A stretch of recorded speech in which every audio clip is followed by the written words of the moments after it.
Santiago Canyon College is an innovative learning community in Orange, California, with more than 260 certificate and degree programs. Santiago Canyon College is a proud sponsor of community programming and OC World.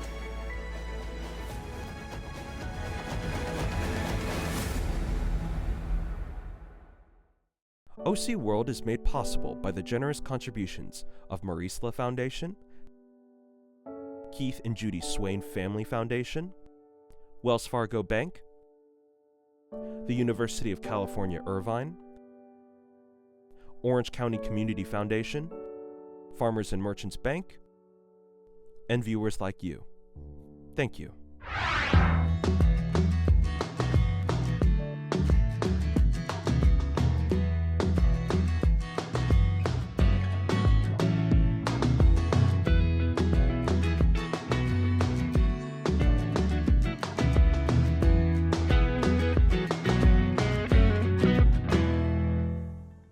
Hello, I'm Paul Hodgins, and I'm the guest host for this edition of OC World. I'm on stage at South Coast Repertory today with Paula Tomei, who's been with Orange County's most prominent theater company for 44 of its last 60 seasons. For 30 of those, she served as SCR's first managing director. Tomei steered this Tony-winning institution through many years of growth, transformation, and challenges.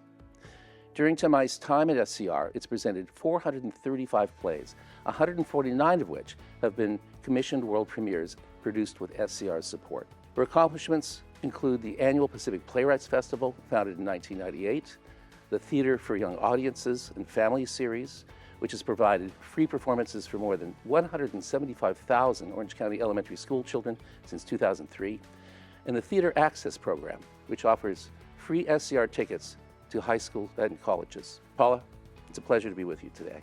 Thanks, Paul. Thanks for having me. So let's start at the very beginning, Paula. I want to know about your first day at SCR. You've talked to me about it before. Yeah, so my first day was in 1979, October 3rd. Were you still in college or I had graduated from college. So I graduated in June, took a road trip across the country with my best friend in a Volkswagen. We went across and back and ended up in Ashland, Oregon. And in Ashland, Oregon, I found out about a position that was open at SCR from a colleague friend then who was working here. By the time I got down here, it wasn't open anymore. So I decided to take a part-time job locally as a temp and sort of squat for a job at SCR, which meant that every week for the next 6 or so, I phoned the office manager who and asked her, is anything open? And one day she said, as a matter of fact, yes, why don't you come in and interview with our business manager? So I did, and it was a lunch break, and I came in and he said, we need people to process subscriptions. So are you interested? We interviewed. I said, yes. He said, great, go have lunch and come back. You start now. Now. So I did. Yeah. And I immediately called and quit the other job. And not very responsible of me at the time, but I was so excited. I came back and I immediately started in the subscription department because when this theater, this location opened in 1978, so I came a year later, they had already outgrown almost the space. The office space I was in was actually supposed to be a storage space, but it had like 4 or 5 people working in it. Subscriptions were going through the roof. They'd underestimated how many, and so they needed people. And I didn't know anything. I mean, I'd had a college education, but until I hadn't really worked on subscriptions. And it was a lot of fun. That's where I started. You were a self-described theater nerd in high school. Yes. So this was always a passion of yours, to somehow be involved in the world of theater. That's right. Well, and I was a product of great arts education throughout my entire school years, but especially at Estancia High School with my dear friend and mentor, now not with us anymore, Barbara Van Holt, who ran a great program and bought, in high school, the school bought 30 season subscriptions to South Coast Repertory. So we went and saw plays. Nice. That was when they were on Newport Boulevard. And we created our own work. And she ran it like a company. And she gave us all jobs and basically said, you know, I'm the director and I pick the work and I direct you, but you are in charge of everything else, including, at that time, the shop built the sets. So there was the shop teacher with all their students. And we did the costumes. As students, we would spend a lot of time sewing overnight. And then somebody had to run the business side, which ended up to be me, which was great. So we posted our posters and sold tickets and, you know, got the word out and made sure we had an audience, and then, you know, took in the money and decided how much we had to spend on the next production. So it was my early days of knowing that you could actually do something like that, although I didn't know you could do it professionally. I had no idea. No idea. So you were already pretty well trained by the time Oh, you yes, arrived at SCR. very well trained. Yes, yes, yes. So late 70s was an interesting time for SCR, a time of transition and growth and a new theater. What was it like? What was the atmosphere like back then? Oh, it's really exciting. You know, this space, we're in the Segerstrom stage right now, and I had been a student subscriber right in those seats over there for years. And it was, you know, we were subscribed to highly in those days, in the 80s especially. I think you know, we topped out. We didn't have enough tickets actually to bring in new people. We kept subscribing and subscribing and subscribing. So for me, it was thrilling because I didn't care what I was doing. I cared, but I just wanted to be here. Yeah. So it didn't matter. They could ask me to do anything. And in those days, we still had opportunities, if you will, if they needed extra bodies in the scene shop to strike a set. You know, they'd put out the word and we'd go. I mean, I have a friend, Joanne Deneau, who's our casting director, who did this with me. We would stay and help strike the set and be there for most of the night and go home and take a shower and kind of, you know, go to Denny's for breakfast and come back in and work. So it was still a little bit of that in terms of everybody helping when it was needed in different areas. And it's somewhat like that today. It depends on the department, but clearly it's a lot more professionalized in the different areas. There's no way I could probably help strike any set at this point. So it was thrilling and fun and exactly what I had experienced in high school, right? Because we did everything. Right. And I guess it was a great opportunity for you to learn how everything worked. Absolutely. Right? You were backstage, you were in the scene shop, in front of house. So it was great training for the job that you segued into. Absolutely. And you know what's great about this particular theater is my office is right on the other side of this wall, basically, and I am in administration. I can walk through the door and be in the theater and watch a rehearsal or a tech. You know, we're all in one place. Yeah. And that is not always the case with a lot of theater companies. So you've really felt and still feel like you're part of the work because it's happening with you in the building. Yeah. Tell me a little bit about the challenges and triumphs of those early years, late 70s going into the 80s, a period when SCR really expanded. Yeah, I think, as I said, the growth of everything so fast, you know, the speed that they were growing and keeping up with that growth was a great challenge, right? Because we were expanding too. So in some seasons we would add weeks to the run of the show. And then, you know, later on we had to contract, but it was one of those major growth spurts, and still in Orange County, things were being built right around us. So we were here when the Performing Arts Center opened. The neighborhood was changing. Right. So we were the first kids on the block. I mean, it was the South Coast Plaza Hotel then, and what's now the Deloitte building, the big black tower, right? But that was it. And then things started getting built around us, and particularly when the Performing Arts Center came in, that was a whole other level of attention and growth for us too. So the challenge was then keeping up with the growth. I think, you know, it took a while to catch up and to really get to the point where there was a real understanding of how fast it had grown and what that meant. Yeah, yeah. A nice problem to have, really. A great problem to have. I'd take it any day. From its very beginnings, SCR under David and Martin was very interested in new plays.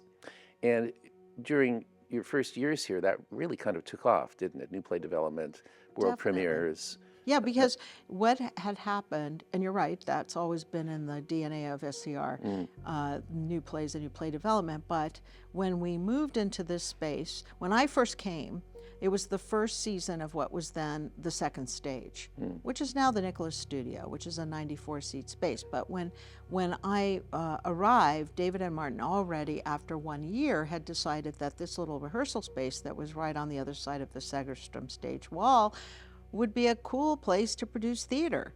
So they illegally converted it into a 161-seat theater that was surrounded the stage on 3 sides, and it quickly became the most popular space to develop new plays in. It was not as equipped as where we ended up with the Argyro stage, of course, and that was one of the reasons, but some of the finest new plays that were developed over the years from writers such as Donald Margulies, Richard Greenberg, Amy Freed, Howard Corder. Howard Corder actually plays on this stage and the other stage, all those writers, right? But the initial kind of work around new plays, it was such a great space to put them in, and to continue to educate and develop the audience about new work, because they were used to it a little bit, but it was becoming, a real focal point and centerpiece of seasons. So it was educating them too, and they came to love it. That's really a big part of your story of success, is bringing your audiences along with you and creating the appetite for new work. Absolutely. Which isn't always there in every theater. No, and it's a continuum, right? We're still doing it, and it's still it's different now, in that the audience has changed and continues to change, and so some may or may not know what a new play is at all. They may not have seen a classic, so they don't really know how to compare and contrast. But as long as the work is excellent, the plays are excellent. People are interested in the stories. It's kind of a simple formula. It's Just kind of a simple produce good formula, work. not easy to do. Right, simple but not easy. Yeah. So tell us about how you came to occupy the managing director position. Yeah, so over the years, there were structures, because David and Martin as founders were at the top of the structure for many, many years. And there were different organizational structures under that, depending on the time. So at one point, there were 4 of us that reported directly up to David as the producing artistic director, and Martin was on the technical side. And that was a natural split for them. It worked very well, obviously. And then a few years into the 90s, I think, I can't quite remember the exact date, but that structure changed again, and it was myself and what was then the production manager kind of running the organization under both of our sides, if you will, administration, production. And then when he left, the production manager left, there was a conversation about, okay, do we replace that, or do we go with a managing director position, which is what ended up happening, and the board decided to do that at that time. And I still reported up because they were founders, right? So it wasn't the co-equal structure or whatever. It never felt that way, but that, if you looked at it on paper, that's how it looked. It always felt much more flat, because that's how we worked. But it grew kind of organically with what the organization needed. And then when David and Martin transitioned into founding artistic directors and decided they wanted to step back, and we went and hired our first artistic director, Martin Masterson. That's when the co-equal structure started, and it was the artistic director, managing director structure, which is common. Pretty very standard common. in the theater world and in Right. other arts groups as well. Yeah. I guess it should be mentioned that you found your love at SCR as well. Yes, that's the thing. I've said to many people, the moment of the full circle moment of, not only finding the family that I have at SCR as, you know, my coworkers and dear friends for life, and artists and everyone else, board, I mean, amazing people, right, that have come into my life. But I ended up finding a husband, well, who knew, with David, and that was, you know, a surprise and a happy circumstance. But I have always said, you know, when people talk about that too, I have to admit, the real marriage in this theater is David Ems and Martin Benson, and I mean that in a professional and personal way, because they are extraordinary leaders, but also extraordinary partners. And that partnership was the kind of alchemy, if you will, that made South Coast Repertory into what it was and gave us all our opportunities. It's a very rare thing to have two artistic directors that get along. They get along. Did things change after you won your regional theater, Tony? Did that really? Oh, I think so. I think what that did was make everyone aware. I mean, I think our colleagues were pretty much aware that we were leaders in new play development, but that raised it up to another level nationally and in our community. Because sometimes, and this has happened over the years, we're better known nationally and among our colleagues and artists and others in our own world than we are locally. So they don't really know, you know, that this theater is here and the impact it has nationally and beyond. So yes, definitely the Tony Award was exciting. I was not at the Tonys, none of us were, but the fun story was that I was actually at a League of Resident Theaters meeting on the East Coast, and I couldn't tell anybody until a certain time because they were going to release it. So I got the call, and there's actually a great photo of the whole staff without me toasting themselves when they found out, right? It was great. I was so excited about it. But we didn't have cell phones then, and we didn't have like the internet or anything. So I was on the phone getting this news, and it was very exciting. And when we came back, we decided what we'll do, because they only had 2 tickets, and David and Martin, of course, went. Birra Paretti's, which is now Claim Jumper, a little Italian place over there. We had a big board staff party and got a big screen and had Italian food and watched the Tonys. Madonna present. Watched Madonna present the Tony Award to David and Martin, which was kind of hilarious because she was in Speed the Plow on Broadway. And watched the moment where we all kind of took a breath in when David looked at the camera and froze. And he took about 4 seconds, and then he went into the, we thought, oh no. But that moment of realizing, I think it was the realization they're both standing there and getting this award, and it was a little, you know, overwhelming and thrilling. What a thrill, Describe the more recent history. You've gone through two new artistic directors, Masterson and now David Ivers. What was that process like of searching for someone to carry on the legacy of David and Martin? Well, since especially the first time, it was very new, you know, and we had very strong advisors in not only in our board, but our consultant was Albert Hall, Tom Hall and Steve Albert, both who had come out of the theater world as accomplished managing directors of major regional theaters and knew the pools and knew how to. The challenge, I think, with with the searches are that nobody really understands what an artistic director does, right?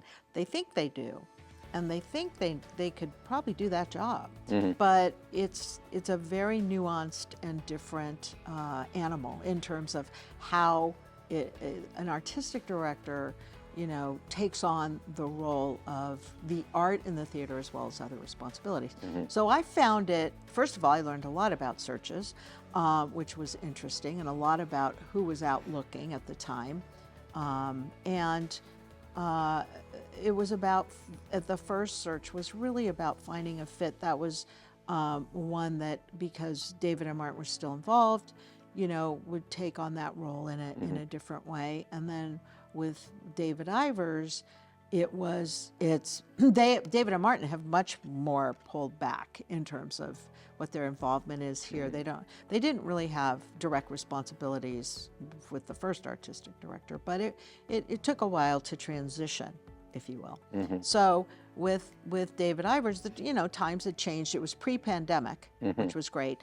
The interesting thing at the time was there was a generation of artistic leaders turning over at the same time. So there were many searches. I remember that. And so we were in competition with a lot of that. That was the difference between the first and the second, was people weren't leaving or retiring or moving on as fast. And there were just numerous theaters with the leadership that had been there for decades saying, you know, I'm ready to leave, retire, do other things, whatever.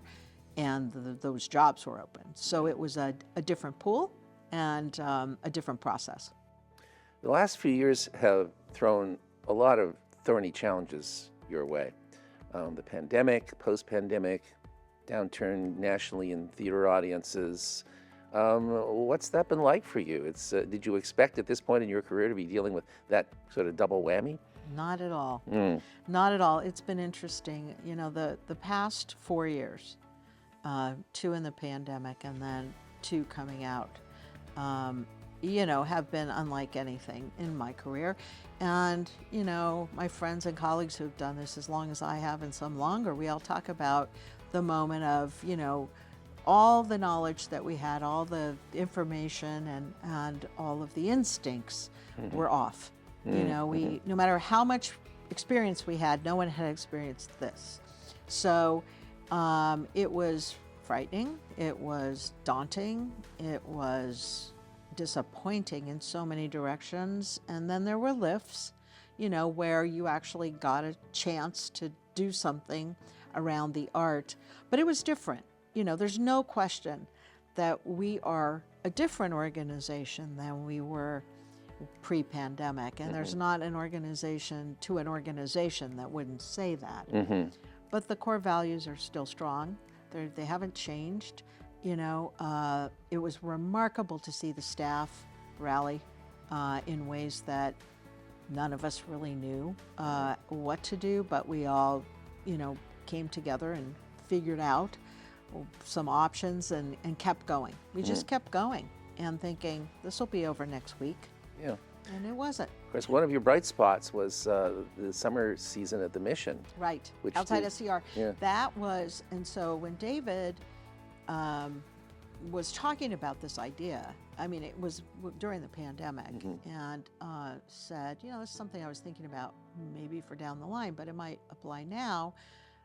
We jumped, and we immediately toured a few venues during the pandemic, which was kind of fun. Nobody was out, so we were out there. I was with him, showing him a couple of places. And of course, when we landed on the Mission, it's just such a glorious venue and a wonderful place. And it's challenging because it's not a theater. Yeah. So you're creating all that infrastructure and building that. And, you know, we were fortunate to be able to keep some people employed around that because we were getting government subsidy like everyone else to keep people employed, and it helped us do that, as well as got us back out with audiences coming. And the Mission would say got them back out with audiences too. We both kind of held hands and said, okay, let's go. And let's see if we can do something that brings people out of their houses in a safe way and kind of, you know, approach them at their comfort level. And it was great. Seemed to bring a lot of people out who otherwise may not have gone out to see Absolutely. anything. You know, they felt safe. You know, it's interesting too. I mean, it's not as much this year, but even last year there were people who are still, and there might still be people who are uncomfortable coming even inside here. You know, and so it's not gone. You know, the mentality of being closed in and feeling safe not going out is still resonating a little bit with people. Yeah, I think so too. I wanted to end by asking you about your legacy. Yes. I know people sometimes hate the L word, but we all like to think that we leave a legacy. And what are you most proud of that over your last 35 years? That's such a hard question. I know. Because you know, there's so many answers to that, right? Because I think I'm proud of the work. I mean, and one of the reasons I stayed as long as I stayed is I got to work with living playwrights. Who does that? There aren't a lot of people who got to interact and support the work of writers in the American theater among the spectrum of writers that have come through this building. So I'm immensely proud of the work we all did. I'm immensely proud of navigating through decades of change that this organization was never one organization that stayed the same. We were always moving, we were always innovating, we were always changing, and we always had this wonderful group of people, the staff and the board, who I'm so proud that I had the chance to work with them because they made it possible for us to do what we do. And, you know, we had a lot of fun along the way. It wasn't without its challenges, but I think ultimately, you know, we can all take pride in the fact that South Coast Repertory continued to grow, and here we are with this breathtaking facility and a community that still supports us, that I will leave behind, but I'll be in the audience. I'm not going to see the plays. I know I'll be seeing you here. Yeah. Thank you, Paula, for taking the time to talk with us today on OC World. There really aren't many figures in American theater with a track record as long and as distinguished as yours. South Coast Repertory really wouldn't be what it is today without your guidance and your passion and your unerring instincts. You're going to be missed, but you built a legacy that will endure. Thank you. Thank you, Paul, and I just want to take a moment to thank you for all your contributions to us in Orange County, the art, the support, the coverage, the care, and the continuing care for us too, because it works both ways, and we need you, and we need more, and you're still doing it too.